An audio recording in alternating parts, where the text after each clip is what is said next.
Halo semuanya, jumpa lagi bersama saya Bu Yesi Meliana Sarito dalam pembelajaran menentukan nilai optimum dari fungsi objektif masalah program linier. Kita akan segera mengetahui pendapatan maksimum yang diperoleh pengelola parkir di Museum Gunung Merapi. Selamat menyaksikan. Menentukan nilai optimum fungsi objektif dari suatu masalah program linier.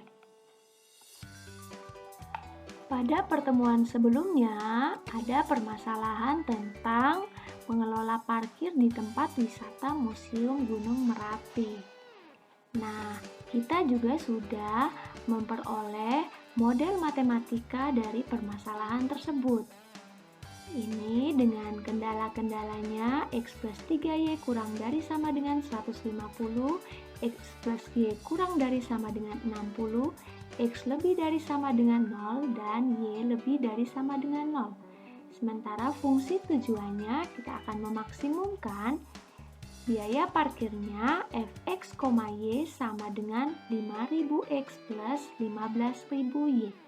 Jadi fungsi objektifnya adalah Fx, Y sama dengan 5000X plus 15.000Y. Nah, sebelum kita mengetahui pendapatan maksimum, kalian simak dulu penjelasan berikut ya. Bentuk umum dari fungsi yaitu Fx, Y sama dengan Ax plus By. Nilai optimum bisa berupa nilai maksimum atau bisa juga nilai minimum, tergantung dari soal yang ditanyakan. Fungsi yang dioptimumkan itu kita sebut sebagai fungsi objektif atau fungsi tujuan. Untuk menentukan nilai optimum dari permasalahan pengelola parkir di Museum Gunung Merapi, langkah pertama adalah menyusun model matematika. Ini sudah kita bahas pada pertemuan sebelumnya ya. Jadi sudah kita temukan model matematikanya seperti ini. Selanjutnya, langkah kedua adalah kita akan menggambar daerah himpunan penyelesaian dari ketidaksamaan linier tersebut.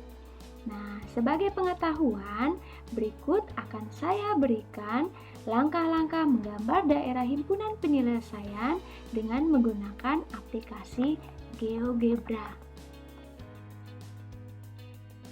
Ya, baiklah, ini adalah model matematika dari permasalahan pengelola parkir di Museum Gunung Merapi. Nah, sekarang kita akan menentukan daerah himpunan penyelesaiannya. Untuk langkah-langkahnya yang lebih rinci sudah kita bahas pada video saya yang sebelumnya. Nanti untuk lebih jelasnya bisa disimak ya. Nah, langkah pertama kita akan membuat seluruh pertidaksamaan ini menjadi sama dengan ya. Tandanya berubah menjadi sama dengan.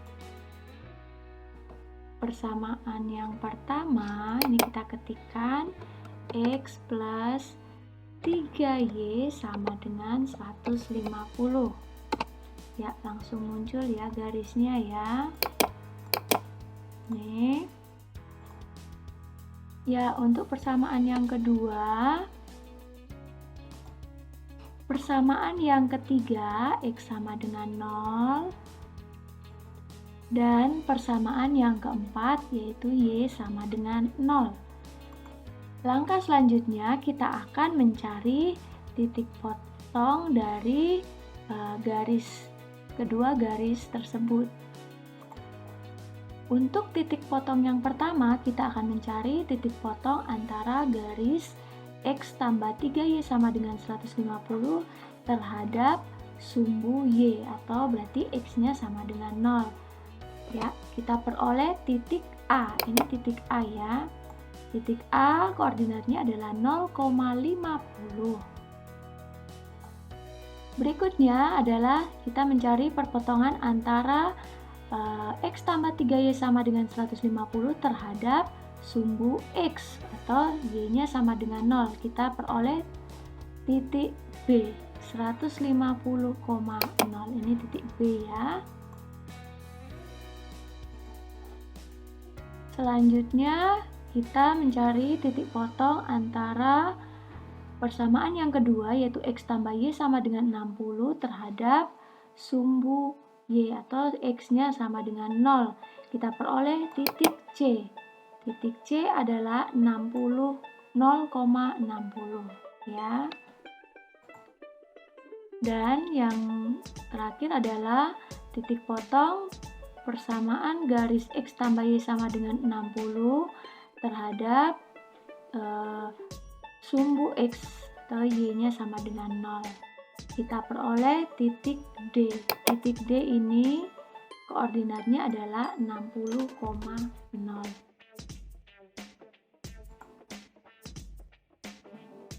Selanjutnya, kita akan mencari daerah himpunan penyelesaiannya dengan cara kita memasukkan X tambah 3Y kurang dari sama dengan 150, kemudian simbol dan X plus Y kurang dari sama dengan 60, kita pakai simbol dan lagi, X lebih besar dari sama dengan 0, X lebih dari sama dengan 0. Oke, dan Y lebih dari sama dengan 0. Oke, kita enter. Nah, ini kita peroleh daerah himpunan penyelesaiannya adalah yang berwarna biru. Kita tinggal beri nama DHP. Oke. Nah, jadi ini sudah saya jelaskan saat video sebelumnya mencari daerah himpunan penyelesaiannya. Oke, nah langkah selanjutnya kita harus mencari titik potong antara kedua garis ini. Berarti kita memasukkan perpotongan antara persamaan yang pertama dan persamaan yang kedua. Nah, kita peroleh titik E-nya, koordinatnya adalah 15,45. Nah, selanjutnya kita sudah mempunyai titik A, titik E, titik D, dan titik 0,0. Nah, titik-titik ini yang mengelilingi daerah himpunan penyelesaiannya.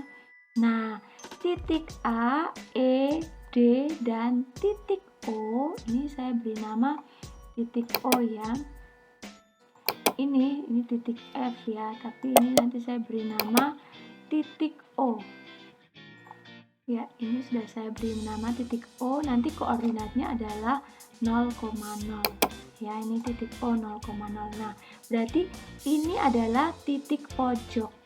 Jadi titik-titik pojok ini adalah titik-titik yang mengelilingi daerah himpunan penyelesaiannya. Ya, titik A, titik E, D, dan O. Nah, langkah selanjutnya kita akan memasukkan titik-titik pojoknya. Ini di paling kanan ini saya beri nama, misalkan ini kolom titik pojok ya, saya ketik titik pojok. Oke, nah titik pojoknya ini tinggal, tadi kan kita sudah memberi nama titik A, jadi tinggal kita masukkan titik A, huruf A besar ya, titik A. Nah, langsung muncul koordinatnya 0,50. Kemudian titik E, ketik E, enter, langsung muncul 15,45. Artinya koordinat titik E 15,45. Kemudian titik D 60,0 dan titik O 0,0. Ya. Ya, selanjutnya kita akan menuliskan ini tadi fungsi objektifnya ya. Jadi kita akan memaksimumkan biaya parkirnya 5.000 X plus 15.000 Y. Nah, ini fx, y berarti di ini yang sebelah kanan ini saya tambahkan kolom nilai. Nah, ini kalau kalian menghitung manual kan tinggal kalian kalikan ya. 5.000 kali 0 tambah 15.000 kali 50. Tetapi ketika kalian menggunakan aplikasi GeoGebra, kalian tinggal menuliskan fungsi f dalam kurung tadi titik A. Jadi kita ketik A tutup kurung A besar ya, kita enter. Langsung muncul Rp750.000. Demikian juga yang titik kedua, F dalam kurung titik, tadi titik yang kedua titik E ya, titik E, enter. Rp750.000 juga. Kemudian yang berikutnya adalah titik D ya, titik D, F, D.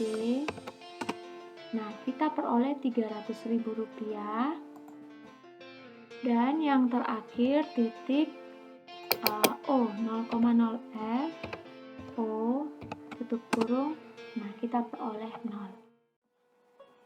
Ya, mudah bukan menggambar daerah himpunan penyelesaian menggunakan aplikasi GeoGebra, sehingga kita peroleh grafiknya adalah seperti berikut. Nah, langkah berikut adalah kita akan menentukan titik-titik pojok, kita salin ke dalam bentuk tabel seperti ini ya, untuk lebih mudah mencermatinya. Nah, titik pojok yang pertama adalah titik A, 0,50. Kemudian titik E, titik D, dan titik O. Nah, setelah titik pojoknya kita peroleh, kita akan substitusikan titik-titik pojok ini ke dalam fungsi tujuan. Nah, 5.000 kali 0 tambah 15.000 kali 50 hasilnya 750.000. Demikian juga untuk titik E, titik D, dan titik 0. Sehingga berdasarkan tabel ini kita akan memperoleh kesimpulan bahwa jadi pendapatan maksimum yang diperoleh pengelola parkir Museum Gunung Merapi adalah Rp750.000. Nah, kenapa Rp750.000? Karena pendapatannya maksimum. Ketika maksimum, kita ambil nilai yang terbesar. Nah, di dalam tabel ini ada 750.000 bernilai 2. Artinya apa? Nah, yang titik E itu juga mengalami pendapatan maksimum dengan jumlah mobilnya 15 dan jumlah busnya 45. Sementara untuk titik A jadi berbeda kondisi. Ketika mendapat pendapatan maksimum berarti itu dengan memperoleh jumlah parkir untuk bus sebanyak 50. Nah, jadi jelas ya, pengelola parkir di Museum Gunung Merapi itu memperoleh pendapatan maksimumnya Rp750.000. Teknik yang kita lakukan tadi adalah menentukan nilai optimum dengan uji titik pojok.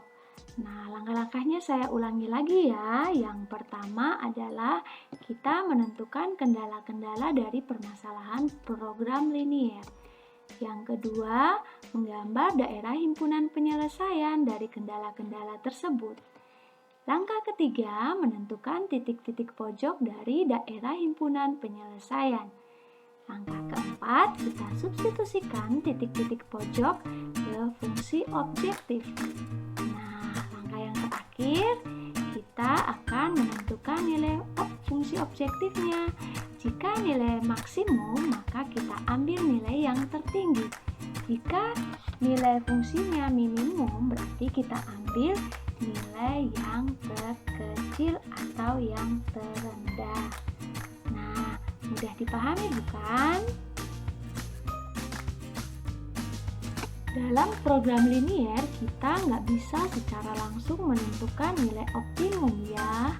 Kita harus lebih dahulu menguraikan kendala-kendala yang ada satu persatu.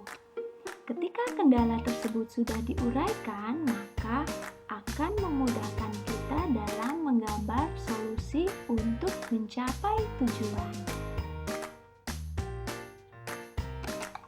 Begitu juga cara kita mengetahui potensi maksimum yang ada dalam diri kita.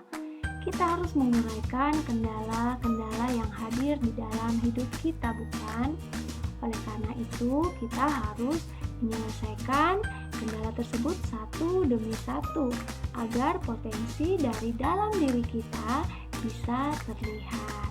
Semakin potensi kita terlihat, maka semakin dekat pula kita mencapai tujuan. Tetap semangat ya! Demikian pertemuan untuk hari ini. Tetap semangat belajar ya.